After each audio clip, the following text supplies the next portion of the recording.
नमस्कार, आप देख रहे हैं सी न्यूज भारत। मैं हूं आपके साथ स्नेहा सिंह। वक्त हो गया है न्यूज बुलेटिन का। इस बुलेटिन में हम जानेंगे कि कहां किया गया टूर्नामेंट का आयोजन, कहां हुआ बेमौसम बारिश और कहां अपराधी पुलिस को चकमा देकर हो रहे हैं फरार। ऐसी तमाम खबरों पर विस्तार से करेंगे चर्चा। तो चलिए शुरू करते हैं खबरों का सिलसिला। देश के कई हिस्सों में पिछले 2 हफ्तों से बिन मौसम बरसात की स्थिति बनी है। इसी के चलते आज मैनपुरी में सुबह से ही मौसम खराब है, जिसके चलते बारिश के साथ ओले भी गिरे। राहत की बात यह है कि ओले बहुत ही कम समय और छोटे गिरे। अब देखना यह है कि इस बारिश से किसानों को नुकसान ज्यादा हुआ या नहीं। मैनपुरी से सीनू संवाददाता जाजिब उमर की रिपोर्ट। पीपराकोठी में स्थानीय थाना परिसर में गुरुवार को सरस्वती पूजा को लेकर शांति समिति की बैठक आयोजित की गई। बैठक की अध्यक्षता थानाध्यक्ष अभिनव कुमार दुबे ने की। इस अवसर पर थानाध्यक्ष श्री दुबे ने कहा कि सरस्वती पूजा का आयोजन बिना अनुमति के नहीं किया जा सकता। इसमें कोरोना प्रोटोकॉल का पालन करना अनिवार्य है। मोतिहारी से सीनू संवाददाता आलोक शर्मा की रिपोर्ट। रायबरेली की बछरावा विधानसभा से जस्टिस पार्टी भारत के प्रत्याशी राम लखन ने नामांकन दाखिल किया है। उनके साथ आए समर्थन कौन है जोरदार नारेबाजी करके उन्हें कलेक्ट्रेट पहुंचाया। जस्टिस पार्टी के बैनर पर चुनाव लड़ रहे राम लखन ने कहा कि जिस तरह से आज महंगाई, भ्रष्टाचार और अपराध चरम पर है, वहीं दूसरी ओर लाल फिताशाही की वजह से आम जनता त्रस्त है। 177 विधानसभा सुरक्षित बछरावा। किस मुद्दों को लेकर आप चुनाव लड़ रहे हैं? मुद्दे हमारे ये हैं, देश में सबसे बड़ी जो है शिक्षा का व्याप्त जो है माहौल है और शिक्षा रोजगार पे हमारा विशेष फोकस रहेगा, क्योंकि वर्तमान सरकार जो है फसल और नस्ल को बर्बाद करने पे जुटी हुई है और रोजगार पूरी तरीके से प्रभावित है इस दौर में। अगर आप विधायक बन जाते हैं तो जनता के लिए विशेष क्या करोगे? जनता के लिए सर्वप्रथम बाबा साहब डॉक्टर अम्बेडकर ने कहा था, शिक्षा वो शेरनी का दूध है, जो पिएगा वो दहाड़ेगा। तो हम सबसे पहले शिक्षा को गुणात्मक सुधार करने का काम करेंगे अपने क्षेत्र में, और सरकार से मांग भी करेंगे कि शिक्षा का स्टैंडर्ड सुधारा जाए, रानी और मेहतरानी का बच्चा एक ही क्लास में पढ़े। रायबरेली से सीनू संवाददाता इंद्रेश की रिपोर्ट। रोहतास जिले में अपराधियों का मनोबल लगातार बढ़ता जा रहा है और पुलिस के खौफ से कोसों दूर है। वहीं पुलिस महकमे को आंख में धूल झोंक चुनौती देकर 9-2-11 हो गए। ताजा मामला NH2 पर हुआ, जहां के अहले सुबह अपराधियों ने ट्रक का निशाना बनाते हुए लूटपाट की घटना को अंजाम दे रहे थे। तभी इसकी भनक गश्ती कर रहे थानाध्यक्ष दिवाकर शर्मा को मिली। इस दौरान आनन फानन में घटनास्थल पर पहुंचे और तभी अचानक अपराधियों की नजर पुलिस पर पड़ते ही भागना शुरू कर दिया। इस दौरान मौके पर पहुंचकर अपराधियों को दिवाकर शर्मा ने धर दबोचा। अपराधियों ने अंधेरे का फायदा उठाकर गोली चलाकर जख्मी कर दिया, जिससे कि दरगांव थानाध्यक्ष दिवाकर शर्मा के बाएं हाथ में अंगुली में गोली लग गई है। वहीं आनन फानन में पुलिसकर्मियों के द्वारा इलाज के लिए सासाराम के सदर अस्पताल लाया गया। पकड़ लिए, पकड़ा पकड़ी में अपराधी द्वारा उन्हें गोली मार दी गई, जो उनके हाथ में बाएं हाथ में लगी है।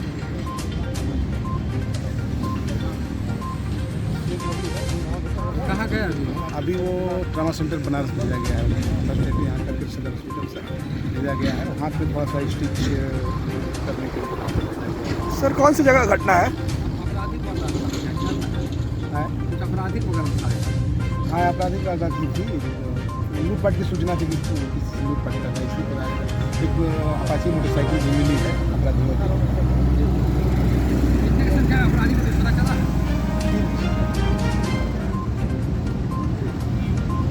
कहाँ की घटना है ये? कहाँ है? समृद्धि होटल चाहे दरगांव थाना क्षेत्र में पड़ता है। हाँ, ठीक है।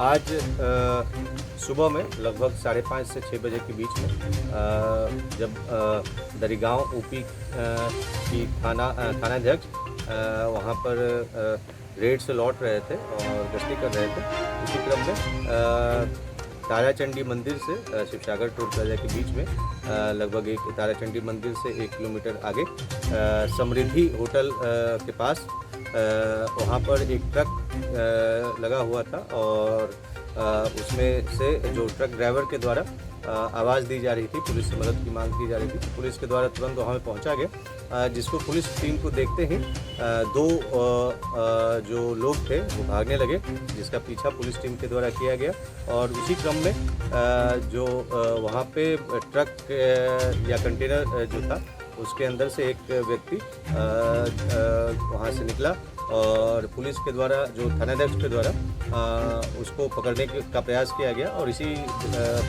पकड़ने के क्रम में जो वो व्यक्ति था उसके द्वारा गोली चला दी गई और गोली जो है वो थानाध्यक्ष के मोबाइल और हाथ की जो उंगली है उस पर लगी और उससे उनको इंजरी हुई है।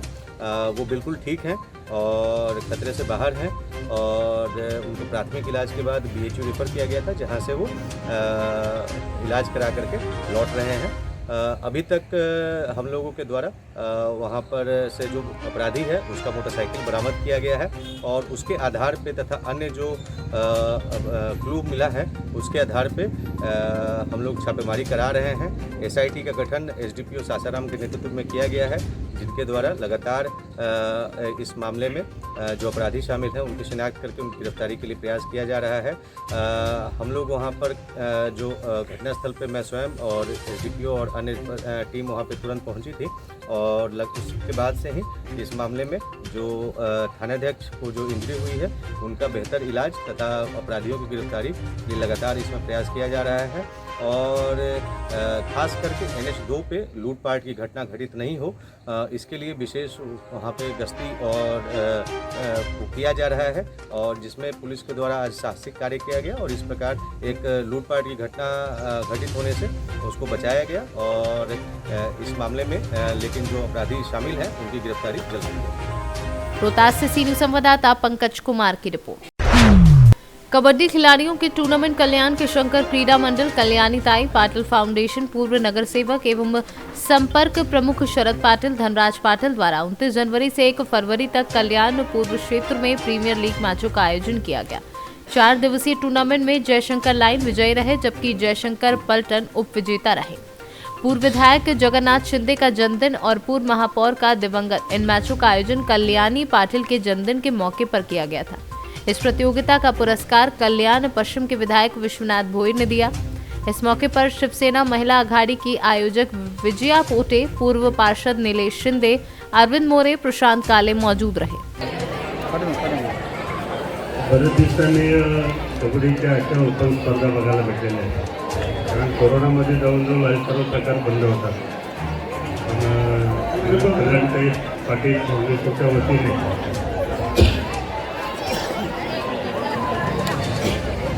शंकर क्रीडा मंडळाच्या वतीने स्पर्धा भरवल्या गेल्या।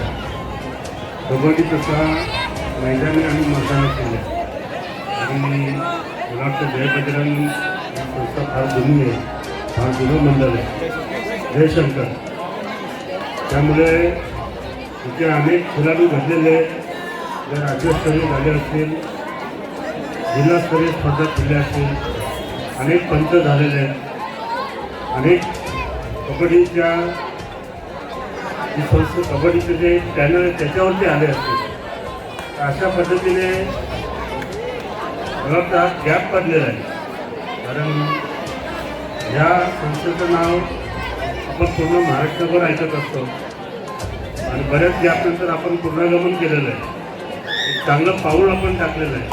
आपल्यापासून प्रेरणा घेऊन इतर लोकसुद्धा मैदानी आणि मैदानी खेळ लवकरच चालू करतील, कोरोनाचं संकट दूर हो असे आई भावांनी प्रार्थना करतो। दोन्ही संघांना शुभेच्छा देतो। धन्यवाद। जय हिंद, जय महाराष्ट्र। थाने से सीनियर संवाददाता दीपक मोरे की रिपोर्ट। बिजनौर विधानसभा से राष्ट्रीय लोकदल गठबंधन के उम्मीदवार डॉक्टर नीरज चौधरी के खिलाफ बिजनौर थाने में मुकदमा दर्ज किया गया है। डॉक्टर नीरज पर आरोप है कि चुनाव प्रचार के दौरान उसकी उपस्थिति में पाकिस्तान जिंदाबाद के नारे लगाए गए हैं। इसकी वीडियो सोशल मीडिया पर वायरल हो गई है। सोशल मीडिया पर एक वीडियो वायरल हो रहा है जिसमें बिजनौर सदर से गठबंधन प्रत्याशी की मौजूदगी में, उपस्थिति में आपत्तिजनक नारे लगाए जा रहे हैं। इसका संज्ञान लेते हुए तत्काल कोतवाली नगर बिजनौर में सुसंगत धाराओं में अभियोग पंजीकृत करा दिया गया है। अन्य विधिक कार्यवाही प्रचलित। बिजनौर से सीनू संवाददाता ललित मोहन कौशिक की रिपोर्ट। खबर यूपी के जनपद एटा से है, जहां भारतीय जनता पार्टी के जलेसर विधानसभा के लोकप्रिय विधायक संजीव दिवाकर ने बेरनी क्षेत्र में ही नुक्कड़ सभा आयोजित की। नुक्कड़ सभा में किसानों, व्यापारी लोगों से विधायक संजीव दिवाकर ने हाथ जोड़कर दोबारा विधायक बनाने की अपील की। नुक्कड़ सभा में बेरनी क्षेत्र के दर्जन भर गाँव के किसान मौजूद रहे। एटा से सीनू संवाददाता लखन यादव की रिपोर्ट। फतेहपुर जिले के खागा कस्बे में लगातार चोर गिरोह दुकानों के ताले तोड़ रहे हैं। पुलिस प्रशासन की पहुंच से ये चोर गिरोह बाहर है। बता दें कि खागा, कोतवाली और नगर पंचायत कार्यालय और पुलिस कॉलोनी के बगल में न्यू हाईलैंड ट्रैक्टर एजेंसी का 19 सितंबर को ताला तोड़ने का प्रयास किया और पुलिस कॉलोनी की ओर से आया चोर सीढ़ी लगाकर एजेंसी के अंदर जाने का प्रयास फेल रहा। बता दें कि तीसरी रात 22 दिसंबर को नई बाजार भारत केसरवानी के घर लाखों की लूट हुई, जिसकी एफआईआर भी दर्ज की गई है, लेकिन कोई भी अब तक खुलासा नहीं हुआ है, जबकि खागा पुलिस चौकी से कुछ ही दूरी पर है। जी, इस मार्केट में आपकी भी दुकान है क्या? जी हाँ, मेरी बेस्ट टेलर के नाम से दुकान है। जी, मेरी सिलाई की दुकान है, 3-4 मशीनें रहती हैं। भाई अगर इनके यहाँ हुआ तो कल हमारे यहाँ भी हो सकता है। जी जी, तो लिहाजा इसके लिए जो है वो किया जाए। अगर यहाँ वो हो जाएगी तभी तो सब लोग सुकून से रहेंगे, नहीं तो कैसे हो पाएगा। आज इनके यहाँ हुआ, कल हमारे यहाँ भी हो सकता है। इसके पहले भी ऐसा हुआ? नहीं, अब इन्हीं के यहाँ हुआ, हम लोगों के यहाँ तो नहीं, इसके पहले भी यहाँ इस मार्केट में ताला? हाँ, इसी मार्केट में हुआ है। बाहर का भी ताला तोड़ा गया, इनका भी ताला तोड़ा गया, लेकिन कामयाबी नहीं मिल पाई। लेकिन अब ये है कि हम लोग भी बगल में, कल यहाँ होगा, कल हमारे यहाँ भी कर सकते हैं। आज जो है हमारे दुकान प्रतिष्ठान के पास एक जनसेवा केंद्र में रात को ताला टूट गया है और आए दिन जो है सामने स्वराज एजेंसी में इससे पहले टूट गया था। पुलिस सुरक्षा भी यहाँ रहती नहीं, लिहाजा जो है पुलिस सुरक्षा यहाँ बढ़ाई जाए और आए दिन बराबर चोरी होती रहती है, खागा में ध्यान दिया जाए इसका। जी भाई साहब, सबसे पहले आपका परिचय जानना चाहेंगे। मेरा नाम ब्रजभान सिंह है, न्यू हाईलैंड ट्रैक्टर का डीलर हूँ। साइन एंटरप्राइजेज के नाम से फर्म है। जैसा कि जानकारी मिल रही है कि ये न्यू हाईलैंड एजेंसी पे अभी जो है पिछले माह ताला वाला टूटा था, क्या ऐसा कुछ हुआ क्या? हाँ, पिछले माह 19 तारीख को सुबह 4 बजे जी चोर जो है फ्रंट का जो है ताला तोड़ा है। जी, इसके बाद फिर जब उधर कामयाब नहीं हुआ अंदर घुसने में, तो बैक साइड आया है।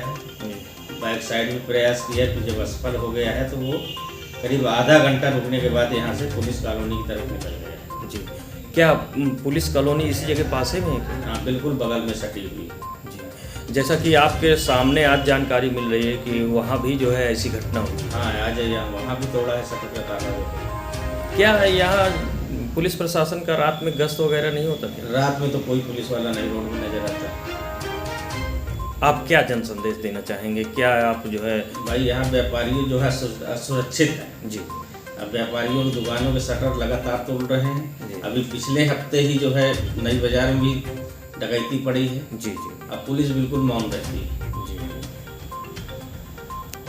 हमारा कमलेश कुमार प्रजापति हमारा नाम है। जी, और हम बैंक ऑफ बड़ौदा के डीसी हैं। जी, जो यहाँ हम इस मार्केट में अपना बैंकिंग सेवा केंद्र चलाते हैं। जी, ये जानकारी मिली है कि ताला वाला टूट गया है, तो कैसे क्या मामला है? जी, रात को तो यहाँ थे नहीं। जी, सुबह जब जानकारी मिली तो यहाँ देखा गया कि दोनों ताले टूटे पड़े थे। जी, और बाएं तरफ का जो सेंटर लॉक तोड़ने का भी प्रयास किया गया। जी, अगर वो सेंटर लॉक टूट गया हो तो शायद हमारा काफ़ी नुकसान हो गया हो। ये कस्बे के अंदर है? जी बिल्कुल, कोतवाली के पास से लगभग, कोतवाली से लगभग 100 मीटर के पास ही है। जी, क्या ऐसा और कभी हुआ क्या? इसके पहले पिछले साल सेंट्रल लॉक, वो साइड लॉक तोड़ने का प्रयास किए गए थे, लेकिन सफलता नहीं मिली। जी, जैसा कि जानकारी मिली है कि जहाँ ये आपके पंचायती है, इसके जस्ट सामने भी ऐसा कुछ हुआ? जी, 4 दिन पहले ट्रैक्टर की एजेंसी है, वहाँ भी लॉक तोड़ा गया। जी, वहाँ भी ताला तोड़ने का प्रयास किया गया, साइड लॉक टूट गया था। जी, आपने पुलिस कंप्लेन किया? नहीं, अभी नहीं। हाँ, अब हमारे मार्केट के सभी साथी आ जाएं जी, तो ये तय किया कि सभी लोग आ जाएं, तो सामूहिक रूप से एक जो है एप्लीकेशन थाने में। यहाँ कितनी दुकानें होंगी जहाँ ये फ्रेंचाइजी है? यहाँ पर लगभग अंदर 8 दुकानें हैं, जिसमें लगभग 4-5 तो संचालित हैं। जी, इसके बाहर भी सारी दुकानें खुली रहती हैं। जी बताएं। हाँ सर, सुबह जो है जब हमें सूचना मिली तो हम आए, तो यही जो है कुछ पुलिस प्रशासन भी, उनको सूचना मिली तो वो भी आए और जानकारी मिली कि यहाँ लगभग गश्त में 30-35 लोग रहते हैं और कैसे क्या हो गया हम समझ नहीं पा रहे हैं। फतेहपुर से सी न्यूज संवाददाता ब्रजेश श्रीवास्तव की रिपोर्ट। निरसा क्षेत्र में 2 दिन पूर्व अवैध खनन के चाल धंसने से दर्जनों लोगों की हुई मौत को लेकर आज झारखंड के पूर्व मुख्यमंत्री बाबूलाल मरांडी ने निरसा विधायक अपर्णा सेनगुप्ता के घर पर प्रेस कॉन्फ्रेंस की और घटनास्थल का निरीक्षण किया, जिसके बाद उन्होंने जिला प्रशासन से लेकर झारखंड सरकार पर कई तरह के आरोप लगाते हुए जमकर बरसे और कहा कि चंद पैसों का लालच देकर बड़े बड़े कोल माफिया सिंडिकेट ने गरीब लोगों को मौत के मुंह में धकेलने का काम किया है। कोयले के अवैध खनन और कारोबार में राज्य सरकार से सीबीआई जांच कराने की मांग की है। उन्होंने कहा कि भाजपा सरकार इसका विरोध करेगी और परिवार वालों को सरकारी योजना का लाभ देना होगा। इसलिए वो 10 घंटा विलम्ब किया ताकि कोई परिवार के लोग जो गरीब बेचारे हैं चुन करके गुजर बसर करते हैं वो अपने लाश को ठिकाने लगा सके, ताकि फिर पकड़ में नहीं आवे, इसलिए वो लोगों ने विलम्ब किया। नहीं तो जैसी घटना घटी तुरंत पुलिस प्रशासन यहाँ पहुँचती, जिला प्रशासन यहाँ पहुँचती या फिर कार्रवाई करती। तो अगर तुरंत नहीं किया, इसका तो सीधा है कि वो सबूत को समाप्त करना और नष्ट करना चाहते हैं। झारखंड से सी न्यूज संवाददाता आजाद अंसारी की रिपोर्ट। थाना पौड़ी में चरवा से सूचना मिली कि पौड़ी में घुई तुर्रा जंगल पहाड़ी में एक कंकाल युक्त शव पड़ा है, जो 2-2.5 माह पूर्व का लग रहा है। थाना प्रभारी पौड़ी उप निरीक्षक सुनील सिंह द्वारा मामले की गंभीरता को देखते हुए तत्काल मौके पर तस्दीक कर कार्यवाही हेतु टीम लेकर पहुंचे। नगर पुलिस अधीक्षक चिरमिरी प्रतिपाल सिंह एवं वरिष्ठ वैज्ञानिक अधिकारी एसके सिंह अंबिकापुर भी मौके पर घटनास्थल पर पौड़ी के आम जनता के साथ हुई घुर्रा जंगल मौके पर जाकर जांच की। कंकाल युक्त शव पत्थरों की पहाड़ी के नीचे पड़ा था। शव सड़ गल गया था। बदन में स्वेटर फुल पैंट पहना था, जिसकी पहचान पौड़ी के मोहर लाल एवं उसके परिवार के लोगों ने कपड़ों को देखकर पहचान कर ली। 2/2/22 को लोगों से जानकारी मिली कि पौड़ी घुई तुर्रा जंगल में एक कंकाल युक्त शव पड़ा हुआ है। बदन में उसके स्वेटर और पैंट पहना हुआ है। घटना की जानकारी तत्काल पुलिस अधीक्षक श्री प्रफुल्ल ठाकुर साहब को और सीएसपी श्री पीपी सिंह साहब को बताया गया। मौके पर एसके सिंह एफएसएल अधिकारी अंबिकापुर से भी उपस्थित आए। आम जनता और पुलिस और एक्सपर्ट की उपस्थिति में घटनास्थल का बारीकी से निरीक्षण किया गया। पौड़ी 12 नंबर खदान घुई तुर्रा पहाड़ी में एक नर कंकाल जो है पड़ा हुआ था। उसके बदन में पहने हुए स्वेटर और फुल पैंट को देखकर मोहर लाल और उसके परिजनों ने पहचान किया कि ये भोरे लाल यादव है, जो करीब 2 माह पहले 22/11/21 को अपनी पत्नी राजकुमारी की हत्या करके और जंगल की तरफ फरार हुआ था। मौके पर जो है शव पंचनामा कार्रवाई किया गया है। उसके बाद कंकाल युक्त शव को जो है पोस्टमार्टम के लिए चिरमिरी भेजा गया है। मृत्यु के कारण की जाँच की जा रही है। कोरिया से सी न्यूज संवाददाता मुश्ताक कुरैशी की रिपोर्ट। फिलहाल इस न्यूज बुलेटिन में बस इतना ही। देश दुनिया की ऐसी तमाम खबरों को देखने के लिए बने रहें सी न्यूज भारत के साथ।